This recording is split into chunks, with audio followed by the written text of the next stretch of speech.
Assalamualaikum warahmatullahi wabarakatuh. Perkenalkan, nama saya Amir Irawan dengan NIM 12016008. Saya dari Prodi Akuntansi Syariah kelas 3A. Baik, pemahaman yang saya dapat dari materi ekonomi mikro syariah yang pertama adalah permintaan. Permintaan adalah jumlah barang atau jasa yang diminta konsumen yang bersedia membelinya untuk masyarakat terhadap barang dan jasa. Permintaan dibagi menjadi dua, yaitu yang pertama permintaan potensial. Permintaan potensial merupakan jumlah permintaan yang diperkirakan. Yang kedua, permainan real, suatu jumlah yang sesungguhnya. Hukum permintaan: apabila harga naik, maka jumlah permintaan akan turun. Dan sebaliknya, apabila harga turun, maka permintaan akan naik. Hukum permintaan berlaku apabila kondisi faktor-faktor lain tidak berubah. Faktor yang mempengaruhi permintaan yaitu harga barang itu sendiri, distribusi barang, selera konsumen, konsumen pembeli, pendapatan konsumen, harga barang bersangkutan, dan yang terakhir ekspektasi masa akan datang. Materi yang kedua ada elastisitas. Elastisitas harga adalah ukuran seberapa sensitif pembeli atau penjual terhadap perubahan harga. Selain itu, elastisitas harga merupakan istilah dalam ekonomi mikro yang memberitahu seberapa sensitif permintaan barang terhadap perubahan harga.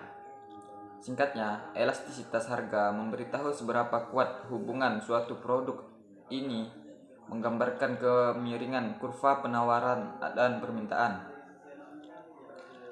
Elastisitas dapat disimpulkan bahwa merupakan perubahan-perubahan variabel tidak bebas yang diakibatkan akan perubahan dari variabel bebas.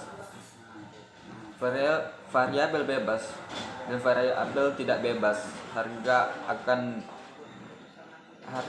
tidak akan pernah berubah dengan sendirinya, tetapi ada beberapa yang dapat mempengaruhi harga. Misalnya saja pendapatan. Harga merupakan variabel yang tidak bebas. Elastisitas permintaan: besarnya pengaruh persentase perubahan harga terhadap persentase perubahan jumlah yang diminta. Elastisitas penawaran: besarnya pengaruh persentase perubahan harga terhadap persentase perubahan jumlah barang yang ditawarkan. Faktor-faktor yang mempengaruhi tingkat elastisitas: yang pertama, tingkat substitusi; yang kedua, tingkat pendapatan; yang ketiga, proporsi kenaikan harga; yang keempat, jangka waktu. Macam-macam elastisitas penawaran, yang diantaranya elastisitas penawaran titik. Yang kedua, elastisitas penawaran elastis. Yang ketiga, uniter penawaran tidak elastis. Yang keempat, elastis sempurna penawaran.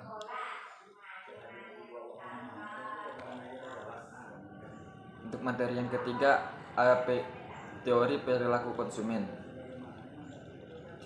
Teori perilaku konsumen adalah untuk menguraikan bagaimana perilaku konsumen dalam menentukan alokasi sumber daya. Alokasi sumber daya ekonominya.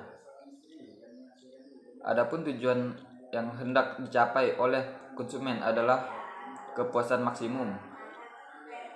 Untuk membahasnya, kita harus mengetahui beberapa asumsi dasar yang digunakan. Antara lain ialah barang, utilitas, hukum pertambahan manfaat yang makin menurun, konsistensi preferensi, perfect knowledge. Baik, untuk materi yang keempat ada teori produksi dalam perspektif Islam.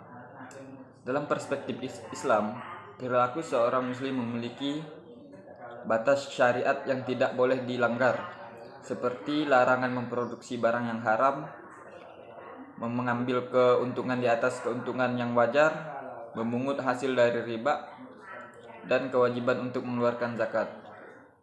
Dalam syariat Islam, keuntungan langsung bukanlah tujuan akhir dari sebuah perusahaan, melainkan hanya tujuan semata karena tujuan akhirnya adalah mampu memberikan yang terbaik di jalan Allah.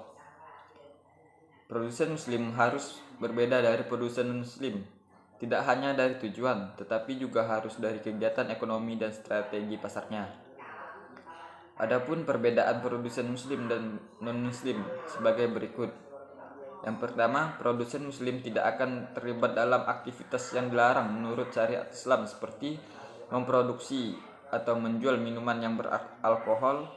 Yang kedua, produsen muslim harus menghindari strategi pasar yang dapat menyebabkan ketidaksempurnaan pasar.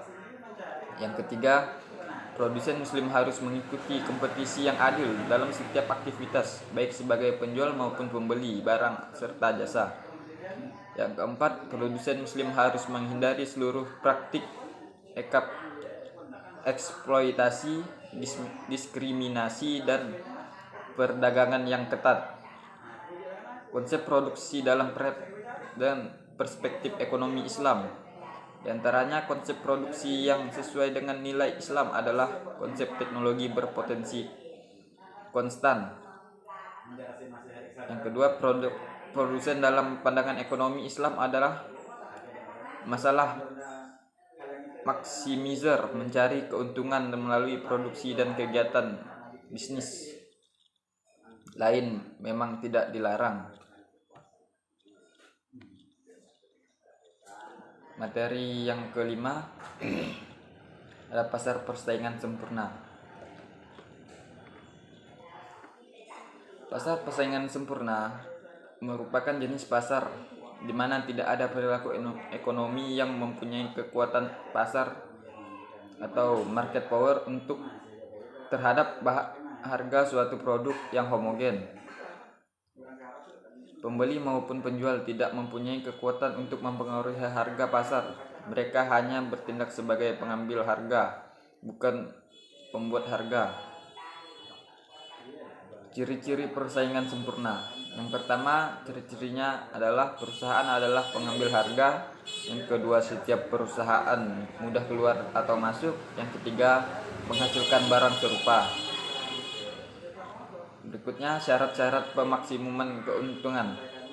Dalam jangka pendek, pemaksimuman untung oleh suatu perusahaan dapat diterangkan dengan dua cara berikut, yaitu membandingkan hasil penjualan dengan biaya total. Yang kedua, menunjukkan keadaan di mana hasil penjualan marginal sama dengan biaya marginal. Berikutnya, menentukan konsumen maksimum. Untuk menentukan tingkat produksi yang memaksimalkan keuntungan, terdapat dua cara, yaitu hasil penjualan total, biaya total, dan keuntungan. Kedua, dihitung berdasarkan formula tambahan untung.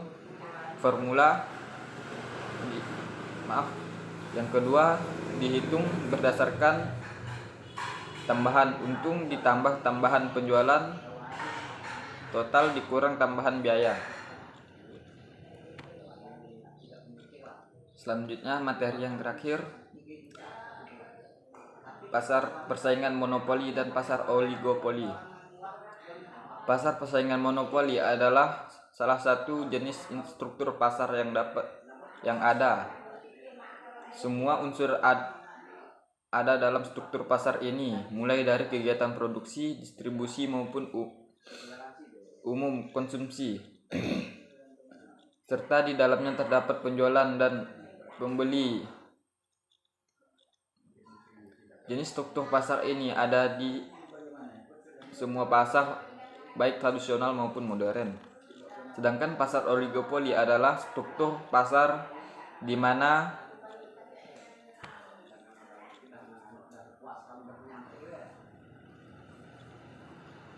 hanya ada sejumlah kecil perusahaan memproduksi. Hampir semua output industri mempunyai keputusan yang mempengaruhi.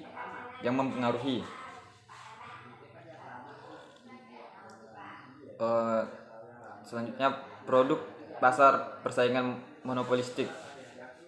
Yang pertama ada contohnya sepatu, sabun, air mineral, kosmetik, pakaian, industri rokok, dan lain-lain.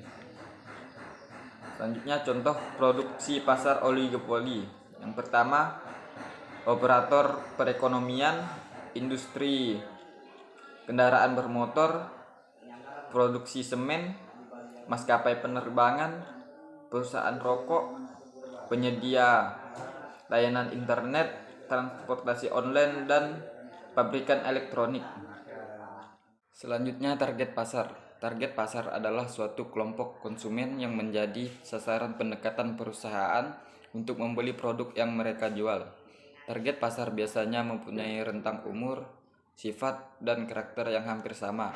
Tentu saja target pasar yang utama adalah seluruh masyarakat yang memerlukan produk dari semua pasar. Baik, sekian yang dapat saya jelaskan dari materi-materi ekonomi mikro syariah. Saya akhiri, wabillahi taufik wal hidayah. Assalamualaikum warahmatullahi wabarakatuh.